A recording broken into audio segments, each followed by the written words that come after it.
হিমন্ত বিশ্ব শৰ্মা মুৰ্দাবাদ মুৰ্দাবাদ মুৰ্দাবাদ বাংলাদেশী ৰক্ষক হিমন্ত বিশ্ব শৰ্মা মুৰ্দাবাদ মুৰ্দাবাদ মুৰ্দাবাদ হিন্দু বাংলাদেশী ৰক্ষণাবেক্ষণ দিয়া হিমন্ত জিন্দাবাদ জিন্দাবাদ জিন্দাবাদ জিন্দাবাদ জিন্দাবাদ জিন্দাবাদ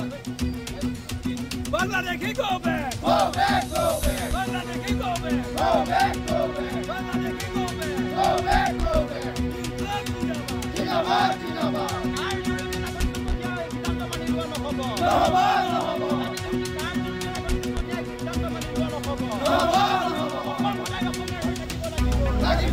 ডক্টৰ হিমন্ত বিশ্ব শৰ্মাৰ নেতৃত্বৰ বিজেপি চৰকাৰে বিদেশী ন্যায়াধিকৰণত অবৈধ হিন্দু বাংলাদেশীৰ বিৰুদ্ধে চলি থকা গোচৰসমূহ প্ৰত্যাহাৰ কৰি প্ৰায় ৬৯,৫০০ অবৈধ হিন্দু বাংলাদেশীক নাগৰিকত্ব সংশোধনী আইনৰ জৰিয়তে যি অসমত নাগৰিকত্ব দিব বিচাৰিছে বিদেশীক স্বদেশী কৰিব বিচাৰিছে এই সিদ্ধান্তৰ বিৰুদ্ধে আজি ছাত্ৰ মুক্তি সংগ্ৰাম সমিতি আৰু কৃষক মুক্তি সংগ্ৰাম সমিতি আমি প্ৰতিবাদ সাব্যস্ত কৰিছো আমি হিমন্ত বিশ্ব শৰ্মাক ক'ব বিচাৰিছো যিদৰে এদৰে অবৈধ হিন্দু বাংলাদেশীক যিসকল ইতিমধ্যে তেওঁলোকৰ বিদেশী ন্যায়াধিকৰণত গোচৰ চলি আছে তেওঁলোকে ইতিমধ্যে বিদেশী হিচাপে তেওঁলোকে চিহ্নিত হৈছে মানে সেইসকল মানুহক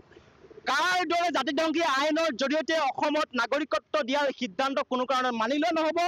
এই সিদ্ধান্ত হঠকাৰী সিদ্ধান্ত হিমন্ত বিশ্ব শৰ্মা চৰকাৰৰ এই সিদ্ধান্ত জাতিদ্ৰোহী সিদ্ধান্ত হিমন্ত বিশ্ব শৰ্মা চৰকাৰৰ এই সিদ্ধান্ত অসম চুক্তি হত্যা কৰা সিদ্ধান্ত গতিকে এই অসম চুক্তি হত্যাকাৰী এই অসম বিৰোধী এই সিদ্ধান্ত কোনো কাৰণতে মানি লোৱা নহ'ব যদি শীঘ্ৰেই অবৈধ হিন্দু বাংলাদেশীসকলৰ যে বিদেশী ন্যায়াধিকৰণত গোচৰ চলি আছে এয়া গোচৰ চলি থাকিব লাগিব এয়া প্ৰত্যাহাৰ কৰা সিদ্ধান্ত মানি লোৱা নহ'ব আৰু একে সময়তে আমি কওঁ যে অসম কোনো কাৰণত বিদেশী চৰণীয়া পথাৰ হ'বলৈ আমি নিদিওঁ অসম বিদেশী ডাষ্টবিন নহয় এই কথা হিমন্ত বিশ্ব শৰ্মাই মনত ৰখা ভাল অসমৰ মুখ্যমন্ত্ৰী হিমন্ত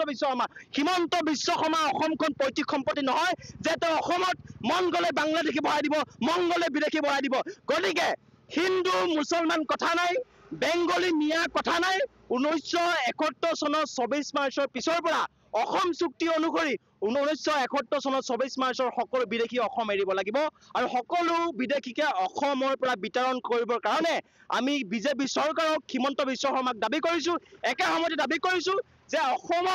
অসমৰ সম্পদ আৰু অসমৰ ভূমিৰ ওপৰত আমাৰ অসমীয়া মানুহৰ অধিকাৰ লাগে আমাৰ অসমখন 6 জনগোষ্ঠীৰ জনজাতিকৰণৰ মৰ্যাদা প্ৰদান কৰি অসমখন জনজাতীয় ৰাজ্য মৰ্যাদা প্ৰদান কৰিব লাগে এই আমি দাবী উত্থাপন কৰিছো একে সময়তে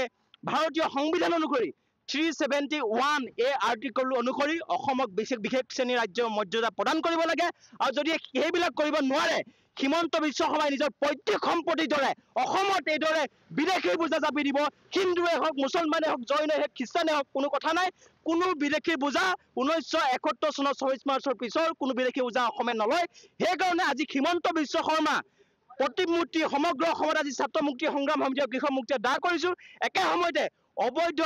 যিটো আমাৰ বিদেশী ন্যায়াধিকৰণত চলি থকা গোচৰসমূহৰ যিটো নিৰ্দেশনা জাৰি কৰিছে সেই নিৰ্দেশনা প্ৰতিলিপিও আজি অসম জুৰি আজি আমি কৃষক মুক্তি সংগ্ৰাম সমিতি আৰু ছাত্ৰ মুক্তি সংগ্ৰাম সমিতিয়ে আমি প্ৰতিলিপি দাহ কাৰ্যসূচী ৰূপায়ণ কৰিছো